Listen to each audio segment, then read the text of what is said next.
Hello friends, welcome to our YouTube channel grapes of maths. आज का हमारा topic है समय एवं दूरी। तो एक फॉर्मूला होता है चाल, क्या होता है, दूरी बटा समय। चाल कैसे बताते हैं अपन? किसी भी गाड़ी की स्पीड बताते हैं तो क्या बताते हैं? Kilometre per hour. तो किलोमीटर तो हो गया यहाँ पर दूरी का मेजरमेंट और आवर हो गया यहाँ पे समय का मेजरमेंट। तो क्या होता है चाल का फॉर्मूला? दूरी बटा समय। ठीक है, अगर अपने को समय निकालना है तो क्या हो जाएगा? अगर अपने पास दूरी और चाल है तो समय बराबर दूरी बटा चाल। और अगर दूरी निकालनी है और अपने पास चाल और समय है तो दूरी बराबर चाल इंटू समय। तो ये तीनों फॉर्मूले इसी एक फॉर्मूले से निकल के आते हैं। फॉर्मूला क्या है? चाल बराबर दूरी बटा समय। अब अपन यहां से देखते हैं, देखो अगर कहीं पे भी दूरी निश्चित है तो क्या होगा? अगर मैं दूरी को कांस्टेंट कर दूं तो क्या हो जाएगा? समय क्या होता है? चाल के व्युत्क्रमानुपाती। समय क्या होता है? चाल के व्युत्क्रमानुपाती। जब क्या है? दूरी एक निश्चित है, यानी अगर कोई भी मान लो दो वाहन है एक ही निश्चित दूरी, यानी जैसे दोनों वाहनों को 50 किलोमीटर दूरी तय करनी है तो क्या होगा? उस वाहन के द्वारा लगने वाला समय उसकी चाल के व्युत्क्रमानुपाती होगा। इसका मतलब क्या है कि जो वाहन तेज चलेगा वो पहले पहुंचेगा। जो वाहन तेज चलेगा यानी जिसकी चाल ज्यादा होगी उसको समय कम लगेगा। तो व्युत्क्रमानुपाती का मतलब आया समझ में कि जिस वाहन की चाल जितनी अधिक होगी उससे उस दूरी पर पहुंचने में उतना ही कम समय लगेगा। तो यानी क्या होता है? समय और चाल एक दूसरे के क्या होते हैं? व्युत्क्रमानुपाती। ठीक है, अब देखते हैं, मान लो अब आगे समझते हैं। मान लीजिए कि दो वाहन है, एक वाहन है ए और एक वाहन है बी। अगर एक ही चाल ए और बी दो वाहन है, अगर यदि हमें इन दो वाहनों की चाल का अनुपात दे रखा हो, मान लो इन दोनों वाहनों की चाल का अनुपात है ए अनुपात बी, तो एक निश्चित समय यानी समय क्या कर दिया अपन ने? फिक्स कर दिया। तो एक निश्चित समय में इन वाहनों के द्वारा तय की गई दूरी का अनुपात, एक निश्चित समय में इन वाहनों के द्वारा तय की गई दूरी का अनुपात होगा 1/a अनुपात 1/b, या फिर b अनुपात a। समझना इसे?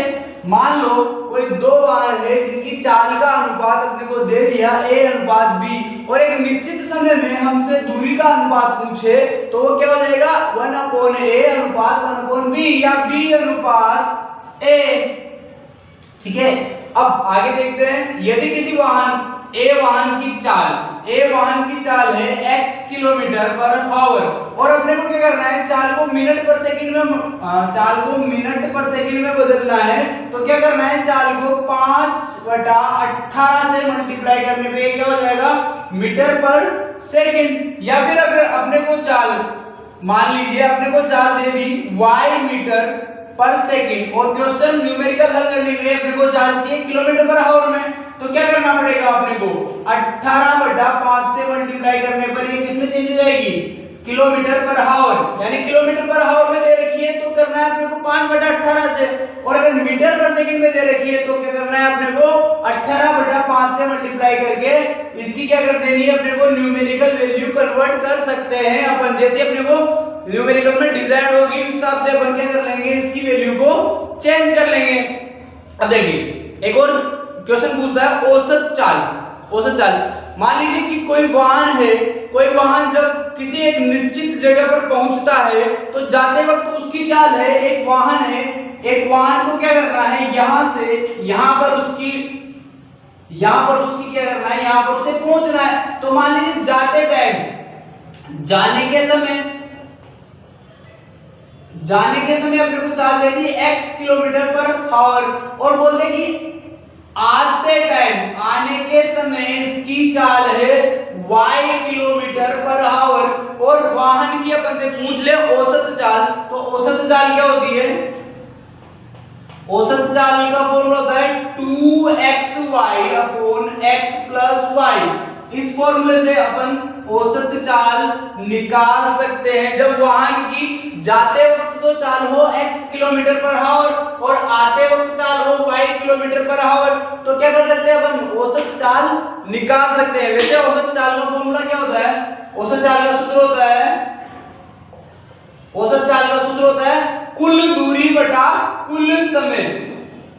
कुल दूरी बटा कुल समय। औसत चाल का फॉर्मूला क्या होता है? कुल दूरी बटा कुल समय। इसे समझते हैं अपन। औसत चाल का फॉर्मूला क्या बताया मैंने? औसत चाल क्या होती है? औसत चाल होती है कुल दूरी बटा कुल समय।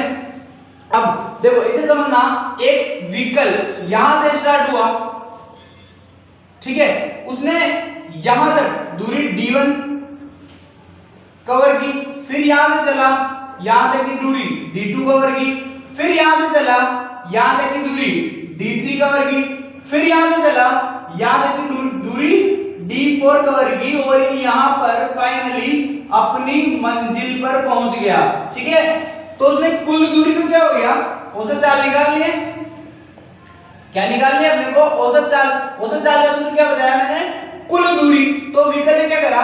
सबसे पहले तो वहां ने d1 दूरी तय करी, प्लस d2 हो गया, प्लस d3 हो गया, प्लस d4 हो गया। ये तो हो गया इसकी कुल दूरी। अब मेरे को दे दिया कि जब उसने d1 दूरी तय की थी तो उसकी चाल थी u1 किलोमीटर पर आवर। क्या चाल थी उसकी? u1 kilometre per hour. जब उसने d2 दूरी तय करी तो उसकी चाल थी u2 किलोमीटर पर आवर। जब उसने d3 करी तो ये थी u3 किलोमीटर पर आवर, और जब उसने d4 करी तो इसकी चाल थी u4 किलोमीटर पर आवर। ठीक है, यानी चारों पॉइंट्स पे उसकी क्या हो रही है? चाल चेंज हो रही है। ठीक है, अब मैंने फॉर्मूला क्या लिखा? कुल दूरी बटा कुल समय। मेरे पास दूरी है लेकिन समय तो है नहीं। अगर मेरे को डायरेक्ट समय दिया होता कि यहाँ 2 घंटे लगते हैं, यहाँ 3 घंटे, यहाँ 1 घंटा, यहाँ 5 घंटे, तो मैं सबको जोड़ के डिवाइड कर देता। लेकिन उसने क्या, मान लो उसने मेरे को समय डायरेक्ट नहीं देख के क्या दे दी? चाल दे दी, दूरी दे दी। ठीक है, तो अपने को अभी अपन ने फॉर्मूला क्या देखा था? समय बराबर क्या होता है? दूरी बटा चाल। समय बराबर दूरी बटा चाल। तो यानी ये t1 तो क्या हो गया? दूरी d1 और चाल u1, ये हो गया d2 और चाल u2, ये हो गया d3 और चाल u3, और ये हो गया d4, ये डिस्टेंस और इसकी स्पीड। तो यानी ये हो गया मेरा औसत चाल। ठीक है, यानी औसत चाल क्या होती है? कुल दूरी बटा कुल समय। ठीक है,